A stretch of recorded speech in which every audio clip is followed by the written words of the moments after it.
Hi, this is Roger, thanks for dropping by.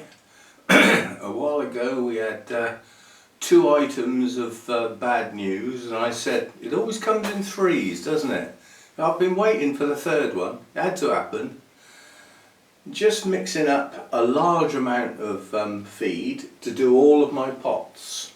What I'm doing this time of year, because there's not so much growth going on because of the heat, that heat is going to tail off. Okay, we've got a heat wave coming for the rest of this week, but the amount of it that gets in here is going down all the time, so it's never going to be as bad as it was back in sort of June, July time when the sun was at its highest and spent more time on the roof.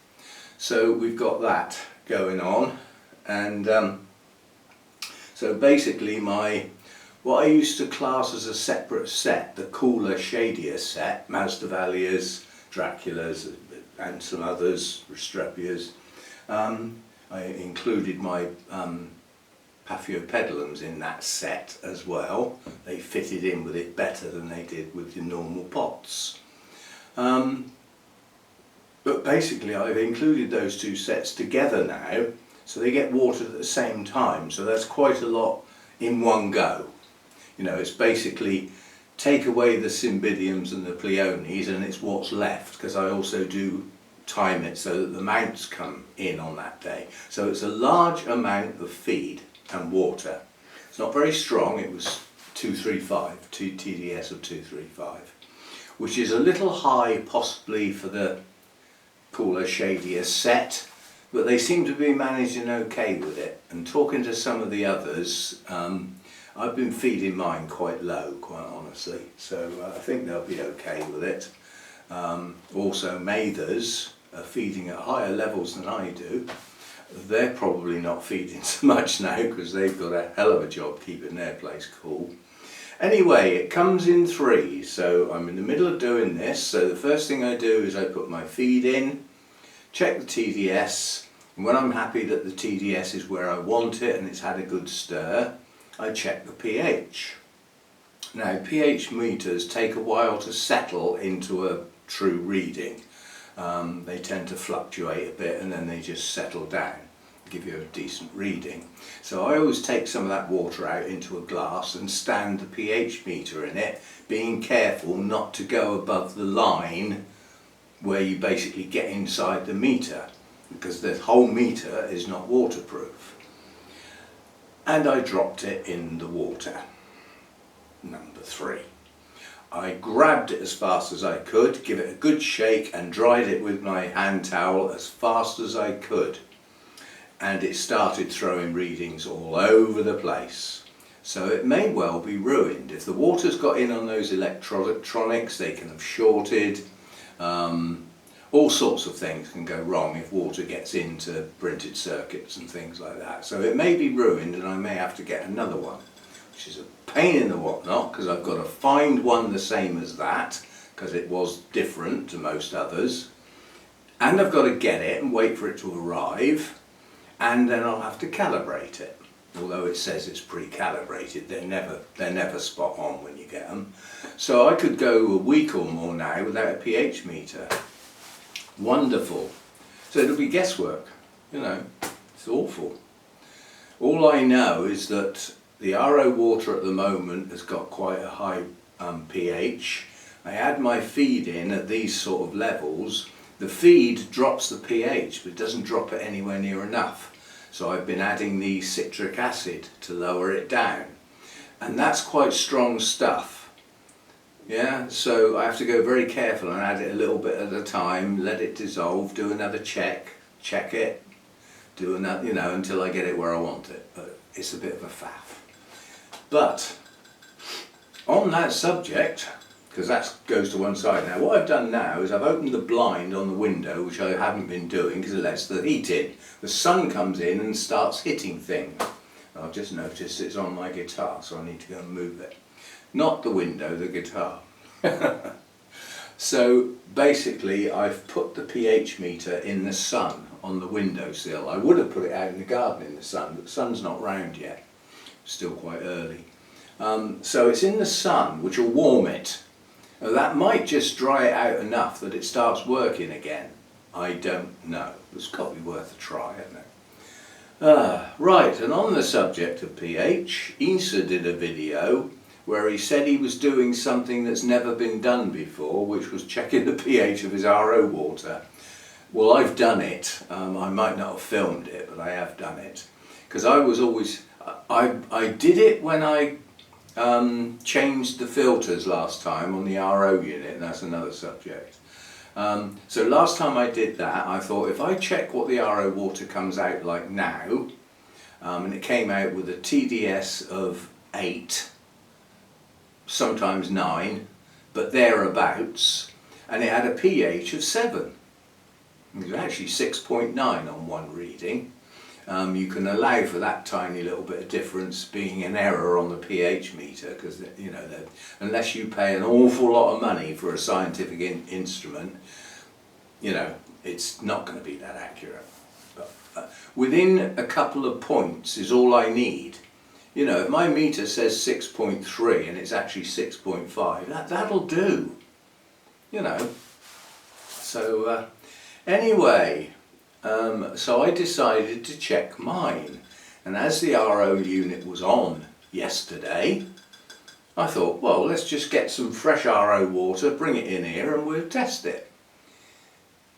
The pH was 7.9, which might explain by when I put the feed in, it's not dropping it down as much as it used to, because that's higher than what used to be produced. And then I thought, I wonder what the TDS is. 25. That's nearly 3 times more than it used to be. So I've condemned my filters and the membrane and ordered new ones. And then I thought, I wonder when I last renewed them. I can't find out, I can't remember. The sales history on eBay, which is probably where I got them from, but not necessarily. I could have got them from a aqua shop, you know, that sort of thing. But anyway, I couldn't find out when I last changed. I thought, oh, I bet I did a video. No, I didn't. I did a video about the RO unit. I've done a couple, but I didn't do one when I changed the units over. And I therefore can't remember whether I only changed the filters or whether I changed the filter and the membrane. Because you have to bear in mind the way that it's a 3-stage RO unit, so it's a basic unit. The first stage gets out lumps, gets out bits. Mine's using tap water. It's our drinking water. There ain't no bits in it, so that filter's doing absolutely nothing. And it then comes through the carbon filter. You know, that's like a activated charcoal type filter. And that gets rid of most of what's left. I have a filter jug in the kitchen, so I put my tap water in through there. It goes through the filter. That reduces the TDS on my tap water is about 380. That's why we don't use tap water. Some people's tap water is actually usable, but mine isn't. But when it goes through the carbon filter, it comes out down nearer the 200 mark, which is, I still wouldn't want to use it, but it's better than it was. So this carbon filter comes next, then it goes through the membrane, and that takes it down to around 1 micron, which should leave next to nothing. That's what put me on edge. I thought, well, hang on, if the pH is 7.9, what's doing it? Why isn't it 7, 6.97 anymore? Why is it 7.9? I thought, I wonder if this flipping unit needs calibrating. And then, as I said, I checked the TDS as well, which was 3 times what it normally should be. And whatever the filters are leaving in there is possibly what's pushing the pH up. So we've ordered a new set. They should be here today or tomorrow. And also, Hannah took my CalMag home on Sunday to try that with her orchids. Consequently, I haven't got any CalMag, so I ordered some of that on Sunday. That'll be here today or tomorrow. So it's only this run that wouldn't get CalMag, and the pots had it last time round, so I probably wouldn't have wanted it today anyway.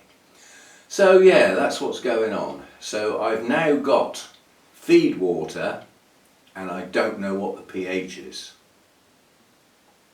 I really don't know. Now, I'm reluctant to use it, but then if I go back and start again with some clean RO water, that's got a pH of 7.9. I put the feed in, I don't know what the feed's brought it down to, and I have no way of checking, so I'll be no better off. All I know is that if I start again, the pH will be high, whereas at the moment it could be low. It could be quite acidic on the grounds I've already added the couple of granules of the citric acid. But then I never got to check it because I dropped the flipping unit in there. So I'm going on hold. It's going to be pretty warm today, but I've already, Sunday was warm, and we had to give up work in the garden, it was so hot. But it didn't get that hot in here because the sun's not on the roof very long now. So adding another day onto the watering schedule is not going to be the end of the world. So I'm just going to leave that feed and everything. If the sun on the pH meter brings it back to life and it starts making steady readings again, that sound... See, I've got a perfect example now. If I put some clean RO water in the glass that I use and it says 7.9, then obviously it's okay again, isn't it? Because I know what the pH is of the RO water. This is good when you have set values. I mean, there is one way of working where you don't need your meters. You need them at the first thing. So what you do is you measure your water, which I never do. So let's say like you've had 5 litres of water and you put the feed in, check with your TDS level that it's say a TDS of 200, yeah, and you write down how much feed you added to make 5 litres a TDS of 200. Then you put a bit more in till you get up to 300 and 400 and you write these figures down. And you write the pH down each time. Now I'd have to change the citric acid granules for liquid lemon juice because you can't measure granules. Getting some scales to measure, if you could imagine like granulated sugar, if you wanted to weigh 5 grains, what sort of scales would you need? You'd need like scientific stuff, wouldn't you? So it wouldn't be possible. But you see what I mean, with your feed, you could get to know that, okay, what am I doing today? I'm doing my cymbidiums, I want a TDS of 500. Well, in 5 litres, that's so much feed. And you'd already know, so you wouldn't need to check it. Yeah, so... But anyway, I check it each time. It's not the end of the world, it's not that much of a faff. And I always put my feed in a bit low, check it and think, oh blimey, that's only 150, I want at least 200, so I put a bit more in and then check it again. And then it's done. And then check the pH and adjust accordingly. And as I said, up until very recently, I've always had to take the pH up. Whereas recently I've been having to take it down, and now I can see why, because the RO water's coming in at a higher pH than it used to, so the starting point's higher. So thanks Insa for that, because if you hadn't done the video, it wouldn't have triggered my mind to check my RO water. Those filters and that membrane, they've been in there at least 4.5 years, because I certainly haven't changed them since I moved here. And I certainly wouldn't have changed them back at the old place in the middle of winter. So it's at least 5 years since they've been done. But it's not like it's in daily use or anything. It doesn't actually get used that often because I use storage containers. So I do a job lot sort of thing. This big, what used to be the Vander watering bucket, that fills right up, and I fill some containers up, and then it half fills again. I forget what that is. I forget how many litres that is. It was probably 30, something like that. But I create quite a lot of RO water, and then I put it away until next time. So. When I started looking at the cost of the filters, I nearly thought, actually I'll get a new unit. And then I thought, well actually, what is the unit? the two filters, you just unscrew the pipes, you know, the one that comes from the tap and the one that goes to the next filter or round to the membrane. They're just pipes with connectors on. You just screw the connectors into the new filter. So there is no unit as far as those two filters are concerned, and then the membrane is a casing with a big screw top. There's even a special spanner to undo it, but I usually manage with my hands. And then you just take the old membrane out, put the new one in and do the big nut up. And that's it, it's done. You know, it takes a couple of minutes to change it all over. So it certainly wasn't worth getting a new unit. Anyway, so that's what's going on, and whereas I was going to be doing my feeding all my pots today, I now can't. I'm not quite sure what to do, because I really ought to water the mounts, but what do? Do I just water them with RO water, knowing that the pH is far too high? I can't try and bring it down because I won't know how far I've taken it down. I could end up overcooking it and end up with a pH of like 2 or 3. That's going to frazzle the roots just as much as too high.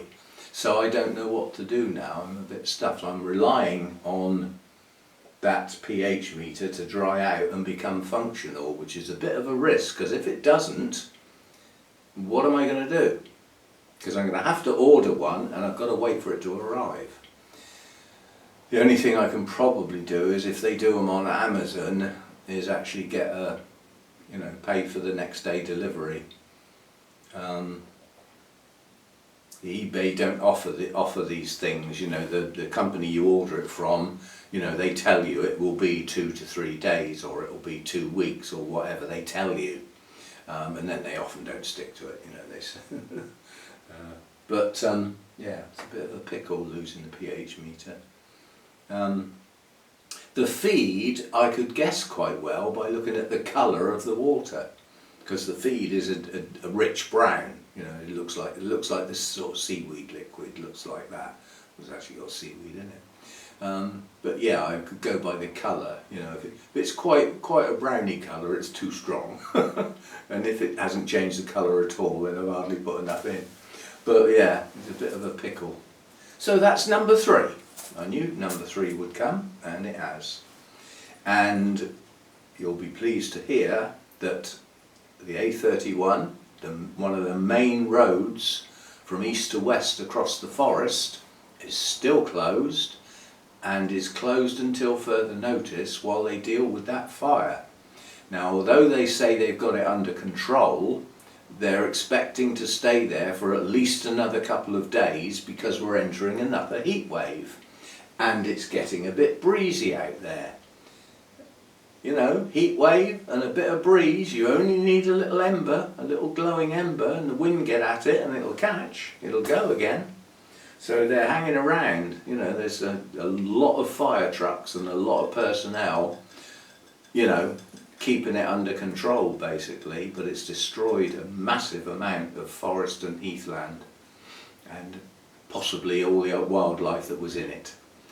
And if anything like Surrey Heath burnt a while back, they had a wildfire, and they've looked over it, and they reckon it'll be a decade before it even starts to recover.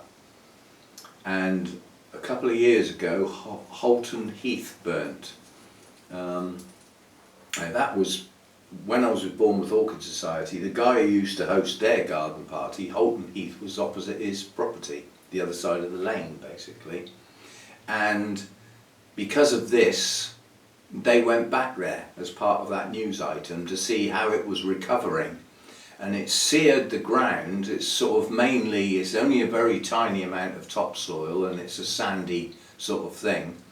And it hasn't recovered at all. There's no regrowth. And that's several years. And there's no sign of anything growing. It's just frazzled and seared the land so much that it took out the seeds and everything that might have germinated, you know, so pretty destructive. And this is rare habitat heathland. There's not a lot of it about. It is rarer than tropical rainforest. Put that in your stats. That's how rare heathland is. And a lot of countries have none, doesn't exist, because it's a certain climate and a certain type of soil it needs. Anyway, I was going to rush off and do stuff. I'm not exactly in a hurry now, am I? But I'll have to keep checking that pH meter to see if it recovers. Take the glass of water in there where the pH meter is so that I can keep trying it. But yeah, if water's got on the electronics, it's probably messed it up. Oh, and I did say about filming the eclipse. I don't think I will. There are too many warnings from too many very knowledgeable people saying that if you point the camera at the sun, you will mess up the sensor. Because they work, if you think, well, the example they give is a magnifying glass, which if you zoom a magnifying glass in and out till you get a little spot, you can catch paper on fire. They said, well, your camera lens is in effect a magnifying glass. You know, the same as a telescope is, the same as binoculars are. So perhaps we won't point the camera at the sun. We might risk a glancing blow if the eclipse is visible when it's at its fullest, when there's only a tiny little bit of the sun showing. We might risk doing that. Because if you think about it, I have pointed my camera at the sun before when I've been filming in the garden. You know, when I'm being critical about the heat, and that's the culprit up there. Well, I don't think it's damaged the camera. It seems to be working fine, you know. So. But I wouldn't want to ruin it. That would be an expensive item. You know, replacing the pH meter is not that expensive. It's a nuisance, but not that expensive. My TDS meter probably would have gone the same way if I dropped that in. I've had that years. I've never calibrated it. I've had it years and years. But if it started giving dodgy readings, I'd notice because of the amount of water and the amount of feed I use. I know what to expect when I dip it in the water. So that'll probably be okay. Anyway, this isn't exactly an orchid video, is it? I was thinking about filming me watering, but I'm going to have to stop. I'm not going to do that watering now. I'm going to hold. I can't hold for too long. I don't know what to do. I will just mull over what to do, but if I have no way of measuring the changes to the RO water by adding things to it, I could really badly overcook things. I suppose worst case scenario is to use RO water, put some feed in it, knowing that that drops it down, and just use that. It's okay, the pH will be too high, but that's, you know, I've always said some water is better than no water, and it would be a one-off, and then I could do like a flush with sensible stuff as soon as the new pH meter arrives. We shall see. I will mull it over and think about it while I try and work out what hell I'm going to do for the rest of the day now. I've got stuff I'd like to get on with in the garden that's left over from Sunday that we didn't get done. But because I've got deliveries, if I go out there and they ring the intercom system from the gates to the front door, I won't hear it. That's how I missed the last set of deliveries. So I want to be around so that I don't miss my deliveries. So anyway, I'm going to leave it at that for now. Thanks for sort of dropping by, and if you're still here listening to a load of waffle, because that's all you've got. But yeah, it is points of order, I suppose. Points to think about is pH meters can go out of calibration, and they ought to be calibrated every now and again, especially if you notice some odd readings that don't seem normal for the amount of feed and water that you've just sort of used. So that's an indicator that you might need to recalibrate it. TDS meters don't need calibrating very often, if at all, but again, look out for readings that don't seem right. If you've got a rough idea what your TDS should be, and then over a period of weeks you think, this TDS is reading a bit high, perhaps I'm putting too much in. Query it, yeah? Query it in your mind, okay? Because it could be the meter. And if you run an RO unit, the filters and the membrane don't last forever. even though you just run on and on and on and never think about replacing them like I did. But we've done it now. They should be here today or tomorrow. They probably take me 5 minutes mucking about to fit them, and then we should get water with a much lower pH and a much lower TDS reading. What could I then do? Certainly it would be safe to use as a flush, and if I mixed up a very weak feed, I know that it would drop the pH down roughly where I want it. Okay, the feed would be a bit weak, but it could be usable. So we may have some usable water tomorrow without the meters. And you have to bear in mind the TDS meter works. As I said, I know roughly what happens with the pH given the strength of the feed.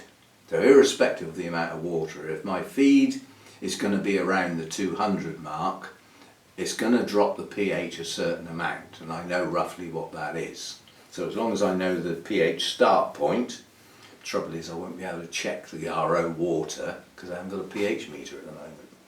We'll sort something out. I'm going round in circles here, aren't I? Instead of mulling this all over my coffee sitting comfortably in there, I'm mulling it over while I'm saying it.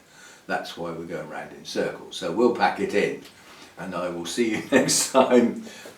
Sorry there isn't an orchid video today as such, but try and sort something out for tomorrow. Bye for now. Watch your meters.